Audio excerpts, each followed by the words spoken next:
Have you ever talked about Christianity with a Catholic friend and they said they're not a Christian? What's the difference between the two? Well, that's a long story. Let's get back to the Middle Ages together. Throughout the time, the Pope was the center of the church, having supreme power. The church controlled a lot of aspects of people's daily life. For example, all peasants had to give a certain portion of their weekly work or to labor on church land for free. This created a lot of pressure to the people. What's more is that the church even had the power to send people to war and had their own laws and courts. You may then ask, why the church and the Pope had so much power? That's because the church and the Pope were seen as the stairway to heaven, which means if you do not listen to them, you would end up going to the hell. So they took this as their advantage and charged people whenever they had the chance. The church accumulated so much wealth, and the economic power of the church even surpassed some of the monarchs. Therefore, even some kings and queens did not even dare to challenge the church. The church was so powerful, but then why there would be an uprising against the church? There are mainly 5 major reasons. First of all, the continuous anger from people. As mentioned, people were angry because of the heavy tax. There were already a number of uprisings against the church before the Protestant Reformation. However, they were all suppressed by Inquisition. The anger and dissatisfaction towards the church kept growing in people's hearts and eventually led to the Reformation. Secondly, corruption in church. The church was well known for its corruption. The Pope started to sell indulgence, a paper that was said to help reduce one's sin, in order to gather the fund to rebuild St. Peter's Basilica in Rome, hiring mercenaries to serve as standing armies. Instead of being a spiritual and religious support and guidance for people, the church kept draining people's wealth for their own good. Apart from that, the Black Death. The disease killed a large amount of population from different social classes in Europe, including the church. Many of the priests and clergy were dead because of the disease. Replacing the priests was not an easy task. The church then lost part of the manpower, leading to the weakening. There was also sayings describing the Black Death as a punishment from God, which provoked an extreme piety among the population. Severe religious rituals of flagellation were common. However, the influence and effect of the disease did not relent. It still took away many people's lives. People started to lose faith and trust towards the church. At the same time, due to the Renaissance, people started to question about and discover things around them, including the power of the church. They were thinking more independently and relied less on the church or knowledge. Due to the advancements in art and sciences, the Catholic Church began to lose the power and influence it had once held over people's belief about the world. The importance and power of the church declined, and people started to reflect on whether the church should have such a strong power. Lastly, the rise of secularism, the idea of separating religion and politics. People started to criticize that the church was too influential towards the politics, and therefore they demanded for a change. People were losing faith and trust towards the church. People also started to question about their situations and lives. The Black Death also weakened the power of the church. These all lead to the Protestant Reformation, which then separated the religion into Christianity and Catholics. So what happened during the Protestant Reformation and how did it happen? That's all began with a German monk called Martin Luther. He was totally not satisfied with the Pope and the Church, especially when it comes to selling the indulgence. Therefore, in 1517, he wrote a letter to the Elector of Mainz, one of the 7 prince-electors of the Holy Roman Empire, also the one who allowed the selling of indulgence in his land. He also wrote 95 theses on his views and questions towards the religion and protested other problems within the church. One of his theses is, for example, why does the Pope, whose wealth today is greater than the wealth of the richest classes, build the Basilica of St. Peter with the money of the poor believers rather than with his own money? He painted the theses on the door of Wittenberg Cathedral for further debate and discussion. Indeed, he did not intend to separate the religion into two. However, the theses were copied and spread rapidly. Several hundreds of copies were printed in Germany in the same year, which aroused a lot of attention. The church was not happy with what Luther did, as it could harm their power significantly, but his idea was supported by other people like the nobles. In 1520, the Pope issued a public decree describing Luther as heretical and demanded him to recant in Rome in 120 days. He refused to follow the order and publicly burned it.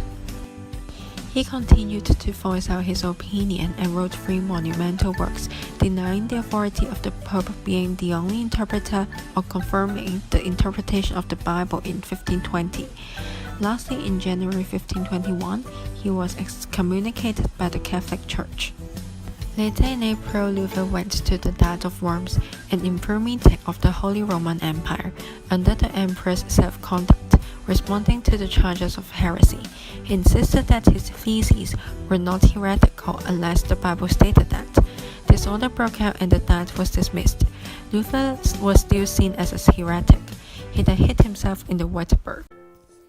In 1522, Martin Luther translated the Bible from Hebrew to German during his time in Wartburg Castle and published it. Later in 1526, William Tyndale, an English scholar, published an English version of the New Testament, which both events under the help of the printing press helped people to read and understand Bible with their own language, and later on spread throughout Europe.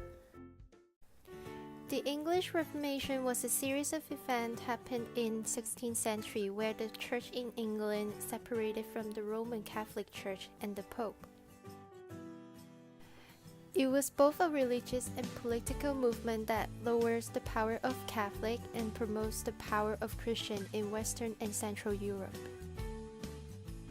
The marriage of Henry VIII and Catherine of Aragon is declared null by the Catholic Church, which as a result, Henry VIII sided with the Protestant. As a follow-up action of the English Reformation, the Act of Supremacy in 1534 established the English monarch as the head of the English Church and replaced the Pope. In 1538, the northern part of Europe were mostly packed with Protestants, mainly because the lack of connection between the Northern European and the medieval church, which is located in Eastern Europe in Rome, with language barriers. Political alignments and the belief of the ruler are also the reason why Northern Europe has significantly more Protestants than Eastern Europe. Then Christian III of Denmark was a strong believer in Martin Luther, so he named it the Protestant religion, the state of religion of Norway and Denmark. The Protestant Reformation has started out because of religious issues, but it is more than just a religious revolution, but a revolution in different aspects, starting with the 95 Theses to the 3 monumental works in 1952, all written by Martin Luther, which he believed that the Bible should be the authority instead of the church. The Reformation has been a huge impact on different aspects, which we can break it down to linguistic, individualism, political, and education. Let's talk about linguistic first. Before the Reformation, Bible was only available in Latin language, which nobody can really understand back then. The idea of translation of Bible came into Martin Luther, and he translated the Bible in German and revolutionized the language, also to get more people to access and understand the gospel reading in their own language. Later, there is an English translation of Bible that leads to more and more translation of Bibles in different languages and different interpretation. Even today, there is a spoken Cantonese version of Bible in Hong Kong. Moving on to individualism. Luther's work on the 3 monumental work from 1520 argued that priesthood is not only limited to those who are officially recognized by the church. Everyone should share the same priesthood of Jesus as the clergy. Since then, for those who have baptized could have direct access to communicate with God without the need of a mediator such as a priest to pray for us or for us to confess our sins too. Nowadays, we can all share the equality of worshiping God directly and individually. At last, let's talk about democracy. The Protestant Reformation was a movement Martin Luther started that challenges the rulers with the existing system to propose the idea of all men is equal. It has successfully got some of the German rulers to disregard the papal supremacy. The situation was more like the corruption of the church forced people to stand up against the authority, and people demand greater power religiously. And also, the people were angry at the Catholic Church and wanted the force to be heard by the rulers, which eventually developed in multiple wars. The disintegration of the papal authority, Catholic Church provided a room for people to embrace democracy and individualism against the political and religious authority that eventually spread the value of democracy throughout Europe. Let's talk about education. The rise of literacy at the time begins with the invention of printing press in 1440s. But the reason behind the rise of education was because the need of understanding gospel and reformed doctrines, which motivate people to learn how to read, which in this case directly increased the level of literacy in Europe. Protestants have also built schools to educate and summarize the principle of Christian religion in the forms of question and answer, which we call catechism, to educate others. The increasing number of literacy has also helped the Protestant Reformation to grow and spread furthermore.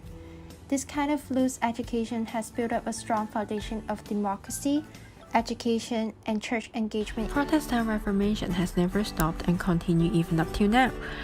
People are still criticizing about the attitudes of both the Catholics and Christian Church over the sexual scandals. The Catholic Church was long castigated for hiding cases about sexual abuses. There are many cases all over the world. Instead of investigating the cases and punish the wrongdoings, the Church destroyed the files to hide the cases. The recent Me Too movement also revealed more sexual abuse cases in both Catholics and Christian churches. The clergy and the church are strongly structured as they acted against the Bible, bring harm to lots of people, and finding excuses instead of correcting the issue. People nowadays are still being skeptical about the church. Last year was the 500th anniversary for the Protestant Reformation. There were events held in different parts of the world to reflect the significance of the incident. In Hong Kong, there were ceremonies and talks held to reflect on the church themselves, discuss the opportunity that the Catholics and Christians cooperate together. A worship was held together to remind people that the two religions indeed came from the same origin, which is the God. To answer the question at the very beginning, Catholic and Christian is different in terms of the clergy, meaning of salvation, practices, scriptures, and the definition of marriage, etc.